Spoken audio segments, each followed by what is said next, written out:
everyone. This is the Burgundy and Gold Review. I am Jess of HGTR.Nation on Instagram, joined by Sam, of course, from WSH Football 365. Check us out on there. Follow us if you aren't already for your day-to-day Washington content and coverage. And the 2021 NFL Draft is over with. Months of build-up, mock drafts, reports, rumors, speculations, and now Washington finally has their new additions to the team. We're breaking down each pick with our initial grades, and it is worth mentioning before we get into any of this that you really can't gauge the success or the value of a draft class until usually at least 3 years down the road. So just a reminder that these initial grades aren't necessarily a projection of the player's tenure here, but more so how we liked or who we liked got picked when it happened and what kind of value did Washington get for their picks. So let's dive right in. You hit the nail on the head with the draft picks cannot be really graded until the next 3 years. So yeah, with that being said, let's do it, man. Round 1, pick 19, Washington went with Jamin Davis, linebacker out of Kentucky. And when it happened, I mean, at least for me, definitely caught me a little bit by surprise considering who was on the board. I mean, I did predict Davis to be the selection, I think, in our last episode. But, I mean, once the initial, I guess, surprise came out of my system, I think it was a good pick. I think I ended up giving it a B+. Yeah, my initial reaction was not happy. Just for the simple fact, like I'll admit, I didn't really know as much about Jamin Davis as I did other prospects. As you know, for instance, Christian Darrisaw, who I wanted to take at the time, or a trade back, but obviously I don't even know if they had the possibility of trading back anyway. But now that I've watched a little bit more on Jamin Davis and it's settled in, got to remember that Rivera and Del Rio are prior linebackers themselves, and they're very good at developing young defensive players. So I think Jamin Davis is going to fit right in. A lot of other pundits around the league think that this is an A+ pick. My draft grade for him, with all that being said, was A-, just for the simple fact that he didn't have a whole lot of playing time in college. I think he only started 11 games. But I think a lot of his talents were swallowed up by a not-so-talented Kentucky defense, and he did a lot for them and didn't really make him stand out as much for how bad everyone else was around him. But yeah, A- for me on the Jamin Davis pick. Well, what was interesting to me was I think the press conference the night after the first round of the draft, Rivera and Martin Mayhew said that Davis was their highest-rated player defensively. Now, I'm not sure if I might be missing some context to that quote, but he was directly quoted as saying those words. So that is high praise for Davis in a defensive class that did not really have a top-tier prospect. But once you really dive into the selection, it makes so much sense that the staff fell in love with him. I mean, Rivera valuing position versatility. Davis will be competing for either the weak side or strong side linebacker, depending on, I guess, where he fits best and where they want to plug in Cole Holcomb. Character, high raves and reviews, I guess, from his former teammates, from his staff, his family. Both his parents were in the military. Rivera, obviously, strong military connection. So I guess the position versatility and the high character that and work ethic that's worth investing in. And just, I mean, the athletic numbers, of course, which ended up being a trend in the draft class. But Davis, 4.4 40. I think he might have been the most athletic linebacker in the draft, maybe second to Parsons. One of the most athletic linebackers in recent memory. So very, very high ceiling if Washington can kind of craft and define those traits. And like you mentioned, Jack Del Rio, Ron Rivera, both former linebackers. I'm going to give them the benefit of the doubt when it comes to who they think is a worthy protege of becoming the next best linebacker behind the great defensive line. So excited for, I guess, how they can kind of mold and hone Davis into his best potential. Yeah, I think it's a great fit. Great fit for the defense, and he's got a great front four behind, great front four in front of him, and all he's got to do is clean up and cover over the top. One last thing on him, I just over the last week or so since the draft, I've been watching a lot of film on him, and just his speed down the field. I've seen him keep up with wide receivers, running backs. His potential is just absolutely through the roof athletically. So I'm very excited to see what he can do. Well, he can cover tight ends too, and that's been a huge problem for Washington's defense, not even just last year, but for as long as I can remember. It feels like tight ends have always been, I guess, the Achilles heel of finding a hole in Washington's defense. And Davis very good coverage linebacker, has that athletic profile that can really line up against, the Evan Ingrams or the Dallas Goederts or the Blake Jarwins or Dalton Schultz of the divisions. I mean, Washington's playing some great tight ends this year too. So, and you did mention that he's coming into a great situation for a defensive rookie. Fantastic defensive line in front of him. Great defensive personnel in the secondary, and great staff that can coach around him. So, would not be surprised if that defensive rookie of the year hype starts to pick up a little bit more once the season gets underway. Going into the second round pick, originally, like I said, I wanted us to take Christian Darrisaw with the 19th overall, but they turned around and at 51 drafted Samuel Cosmi out of Texas. One of my favorite offensive linemen in the draft, actually. Super athletic, 6'7", 309 pounds. Can really move, has a lot of really, really nice chop technique where he uses to neutralize opposing pass rushers. Like I said, they continue the trend of athleticism. And now with having him there, they said he projects out. They're going to, quote unquote, throw him out at left tackle and see what happens. We have a lot of flexibility at the position all of a sudden. You might be able to subject Cornelius Lucas to swing tackle. That also leaves you with Sadiq Charles. I believe John Christian at this point is going to be the odd man out. I can't see him making the roster, barring some sort of injury or just lack of performance out of someone, or the surprising performance of Jerron Christian, which I cannot see happening.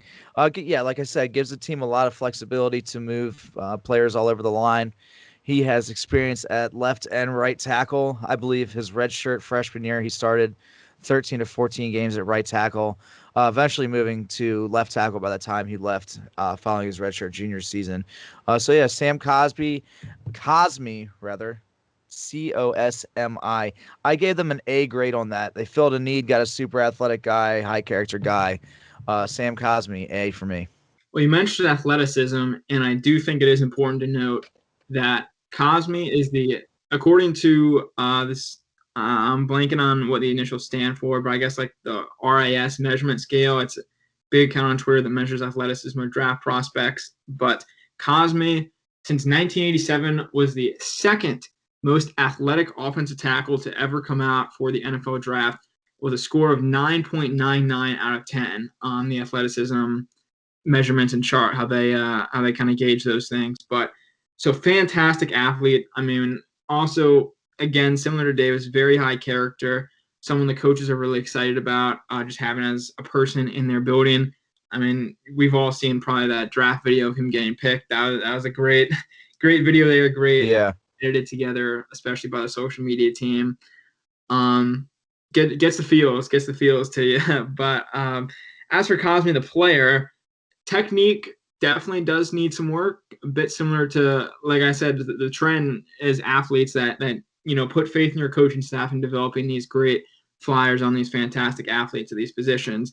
So technique does need a bit of work for Cosmi. Better run blocker than he is in pass protection, but he has great play strength, great upside. I mean, I don't know if he starts day one at left tackle, mainly because Corn Lucas was really good last year. Corn, that's the guy right there. I will be defending Corn Lucas as long as I have the opportunity to. Yeah.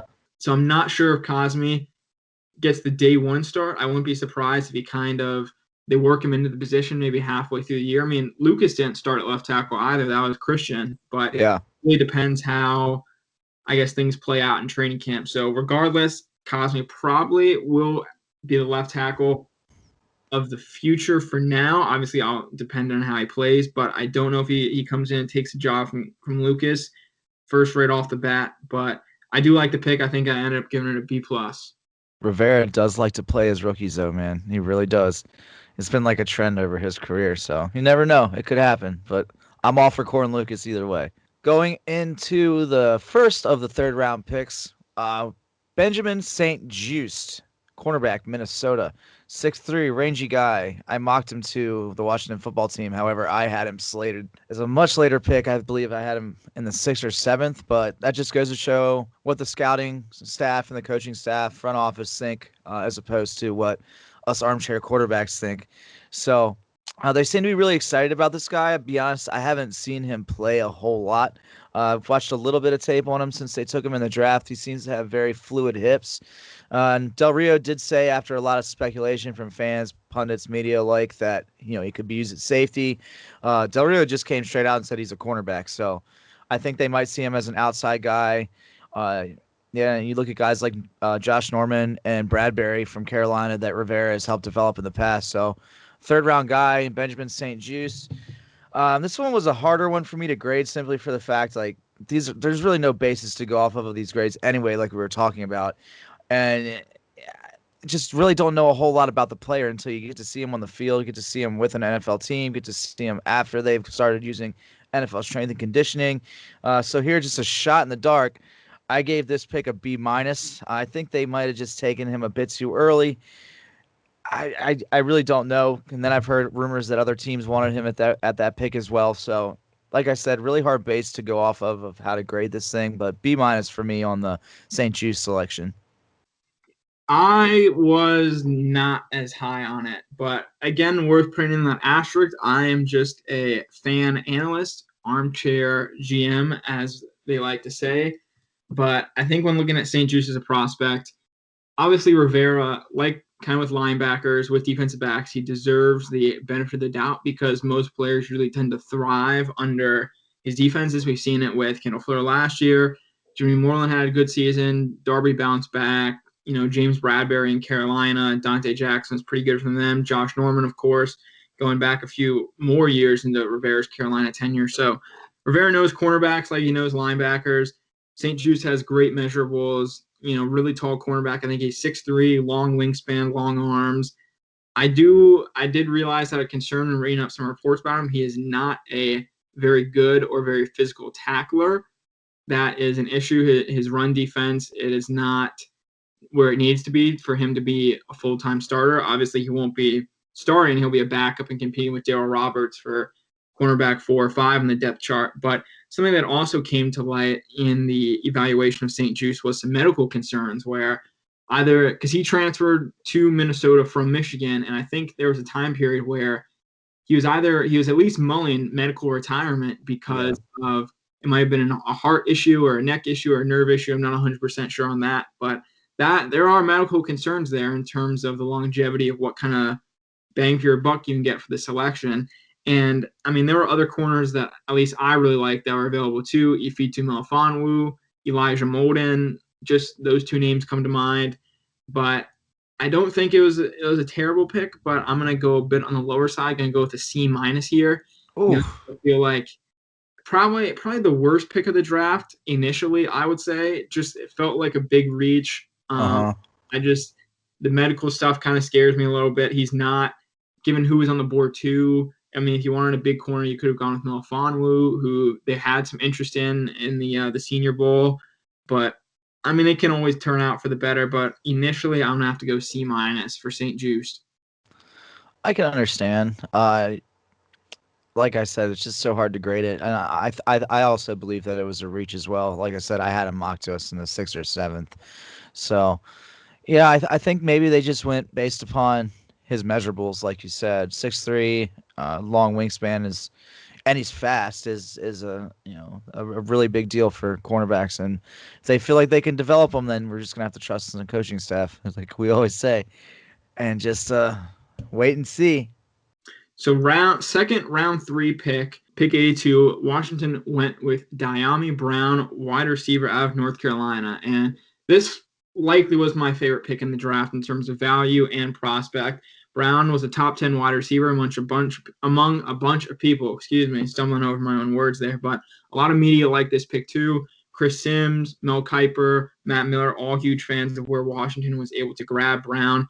Great deep threat. In back-to-back years at UNC as a starter, he averaged over 20 yards a catch, and for his career, he averaged about 18.7 yards per catch.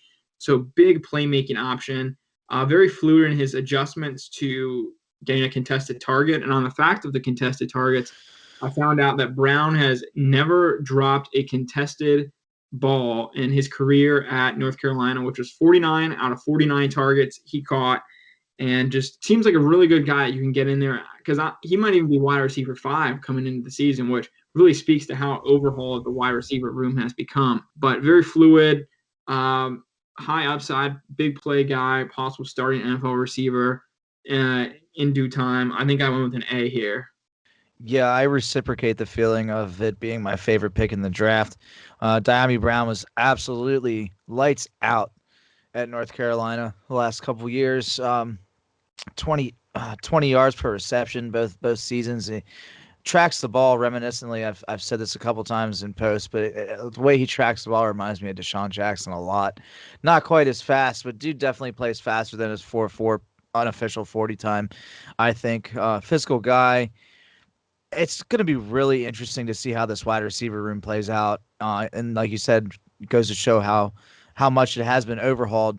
We're going to see some guys like there's a good chance like Gandy Golden could get cut. That's a conversation for another time. But yeah, Diamie Brown just is a great addition. I think in any other year he might have gone a lot higher. There's a lot of depth at wide receiver this year in the draft. I had the same grade though, an A for Diamie Brown. We'll obviously save that conversation for once training camp rolls around. But you quickly alluded to it for a second. I'll pick up on that too. But I think Washington already has 5 locks at the wide receiver position. And I believe they went into the year with 6 last year. So, they could always carry a bit more, maybe 6 or 7. But McLaurin, that's a lock. Adam Humphries, lock. Curtis Samuel, lock. Brown, I'm assuming, is a high lock. Cam Sims, lock as well. So that really leaves 1, maybe 2 spots for Steven Sims, Kelvin Harmon, Antonio Gandy Golden, Isaiah Wright, DeAndre Carter, all who kind of have different skill sets, different things invested into them by the coaching staff. All have had their own different moments of shine or not so much. So, that will be interesting once training camp rolls around, what guys get the axe at that now crowded position group. I think Cam Sims should be a lock, but I'm not sure he's actually going to be considered a lock. We'll talk about that another time. Round 4 seemed to be a slightly unpopular pick. I admittedly had not much of a clue who John Bates, tight end, Boise State is or was, at the time, but got some insight from some people on the internet. Logan Paulson being one, and he broke it down about how John Bates is a really good fit for this team as a tight end 3, assuming that somebody takes over tight end 2, being Samus Reyes or someone else, a free agent. His name's eluding me right now that they just signed. But John Bates had, quote unquote, the second best hands of any tight end, and besides Kyle Pitts in the whole draft. He blocks well. Develop down the line, he could be an inline tight end 3, red zone threat, maybe. That's good at blocking. So I'm not sure I would have taken him round 4 that high, but, the coaching staff felt like that was their guy at that time. So, like I said many times, we'll have to trust it. But I gave this one a B, just a solid B. I like the fact that they filled a need in tight end. There are other guys like Brevin Jordan on the board who, people can make the argument, but based upon his skill set, I think he fits well. I had a pretty similar line of thought, same rationale that you kind of broke down there. I think I ended up giving Bates a B- for the selection. Blocking, definitely high upside. His pro comp, according to Todd McShay and Mel Kiper, is Jeremy Sprinkle, of all people in the NFL, which it makes me wonder how much football you really have to watch to compare somebody to Jeremy Sprinkle. But oh my gosh. Not an indictment or indicator of Bates' potential or what kind of impact he can make by any means, but just found that a bit humorous. Blocking, like I said, that's a good thing. The quote you mentioned about him having the second best hands of tight ends in the draft, I think that was either Kiper or McShay that said that, but that definitely caught me by surprise. He's got, again, decent athletic traits. Tight end coach Pete Herner, we talked about him, I believe, last episode, but he has a track record of being able to get the most out of his tight ends. So I think Bates probably will be tight end 3, but could develop into tight end 2, maybe surprise some people. I think he's got the kind of like a lump of clay that the staff will be able to get to mold to fit what they need, missing behind Logan Thomas right now. So B- for me. Round 5, pick 163 might be my second favorite pick in the draft after doing a little bit of research on him, and that's Derek Forrest, the safety from Cincinnati. 4-year starter, team captain, special teams ace, outspoken leader, tough, hits hard, can intercept the ball hawk. absolutely in love with this pick. I think he's going to make an immediate impact on special teams and eventually take over probably what DeShazer Everett has been for the team for so many years, or maybe even better than that. Maybe could even be a starter down the line, or maybe even sooner. You never know, because I mean, you can't say every safety is going to be Cam Curl, but you just never know with the draft. Derek Forrest, I think, is going to fit right in. I don't have really anything negative to say about it. I think it was a great pick at the right time. I give this one an A. Forrest is expected to come in and be a huge contributor on special teams. Could be an indicator of the team expecting DeShazer Everett to start at free safety, and Forrest kind of takes his spot as a special teamer amongst that safety group. But Forrest also has an opportunity to compete for that free safety spot. I mean, it's kind of up in the air right now. Team didn't really sign anybody. I don't expect them to sign any notable free agents left around there, like the Malik Hookers or Trey Bostons of the world. Jeremy Reese finished the year strong. Everett played some good football in 2020. So Forrest has an opportunity to kind of emerge from that group as well. But I mean, you kind of stole the words out of my mouth about why we should like this pick. High intangibles in terms of character. His resume at Cincinnati, played for 4 years, team captain, plays with just a juice and energy that you really like to see in your secondary, flies around the ball. Round 5 was about where he should have gone. Just really like the pick. I'm going to go with a B+. This leads me to the most interesting point in our draft all the way around. I think traded a 5th-round pick next year to Philadelphia for round 6, pick 225, and also a 7th-round pick, round 7, pick 240.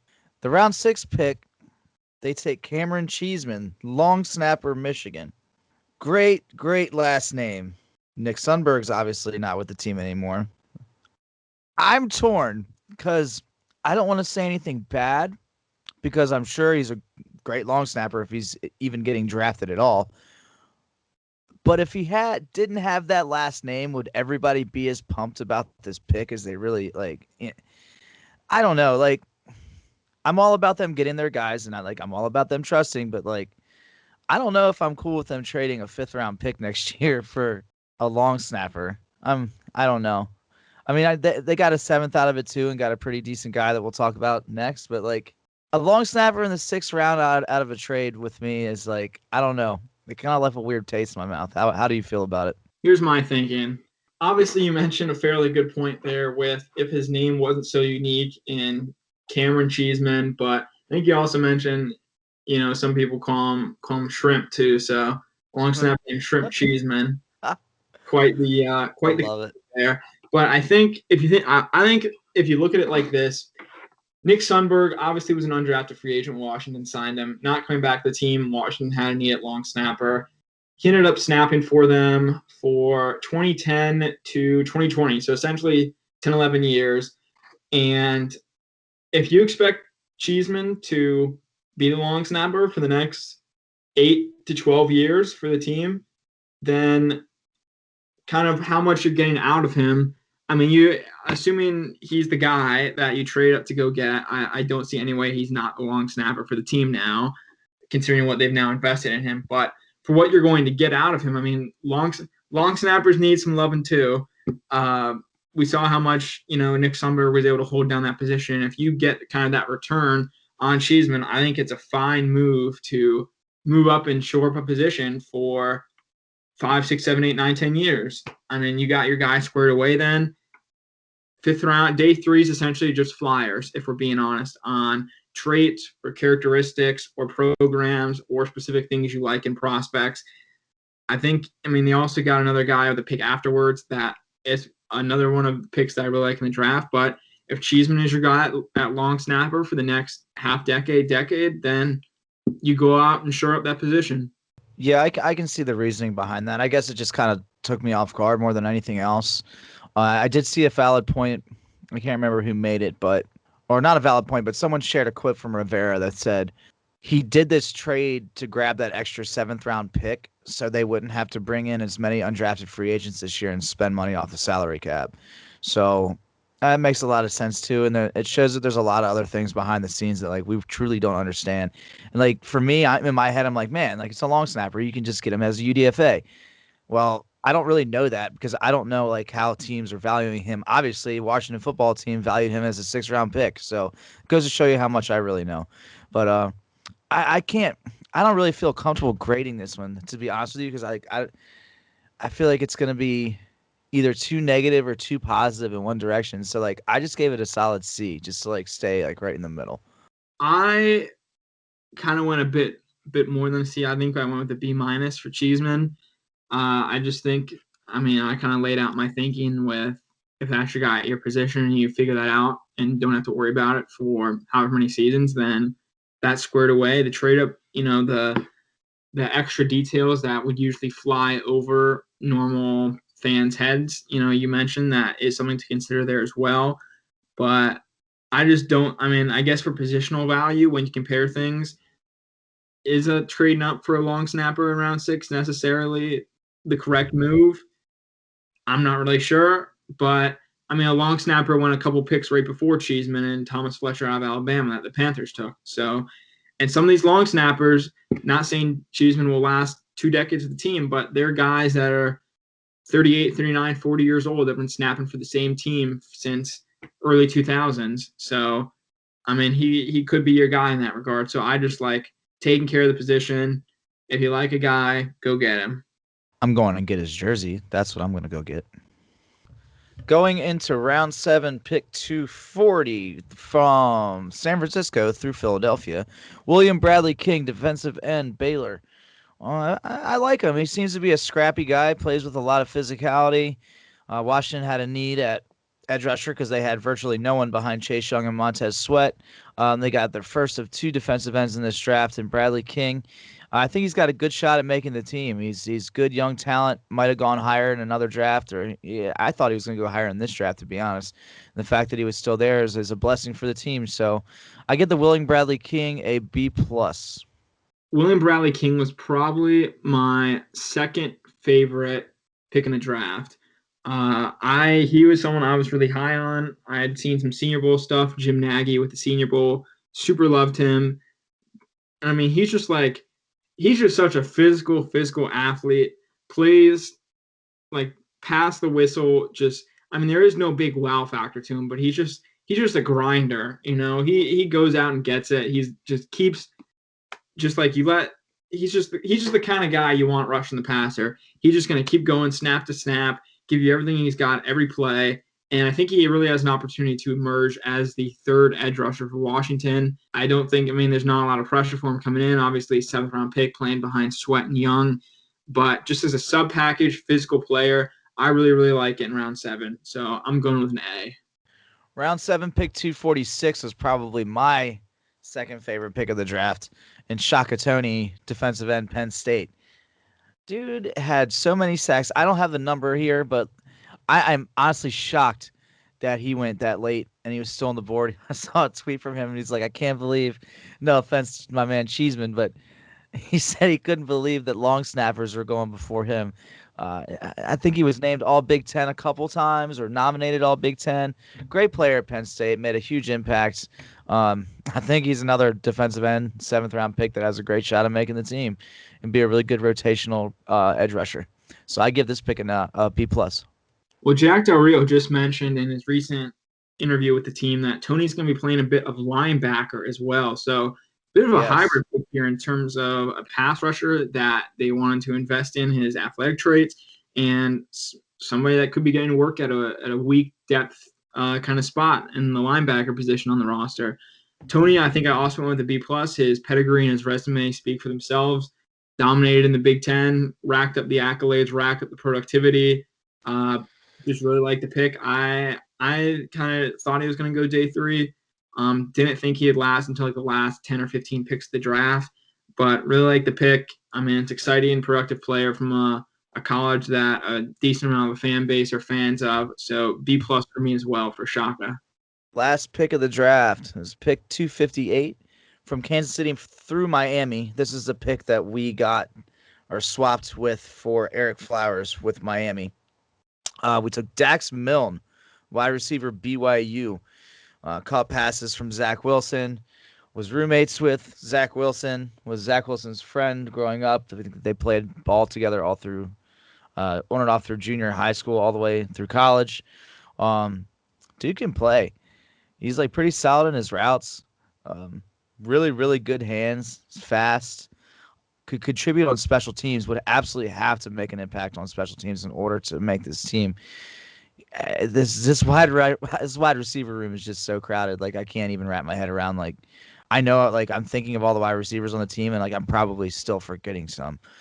So Dax Milne, I think, was a very good pick, and any other year might have I would say have a better shot at making the team, and not to say that he has a bad shot at making the team, but it's going to be a tough road to hoe. So I give the Dax Milne pick a B, just simply for the fact that there's a lot of players at that position. We might have been able to go another direction, fill out the roster a little bit more, but team did what they wanted to do. Dax Milne, wide receiver, I give B.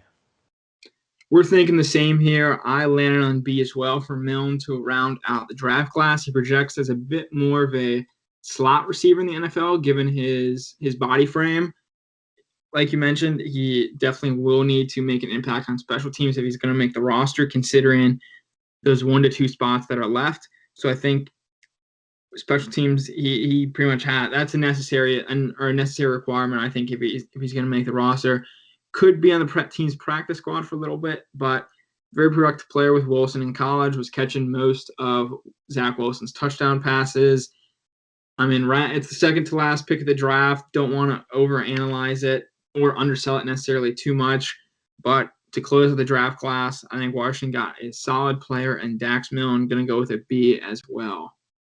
All right, to wrap up the 2021 Washington football team draft, Washington football team was able to bring 1, 2, 3, 4, 5, 6, 7, 8, 9, and 10 players onto the team for a chance to make the 53-man roster or the 10-man practice squad.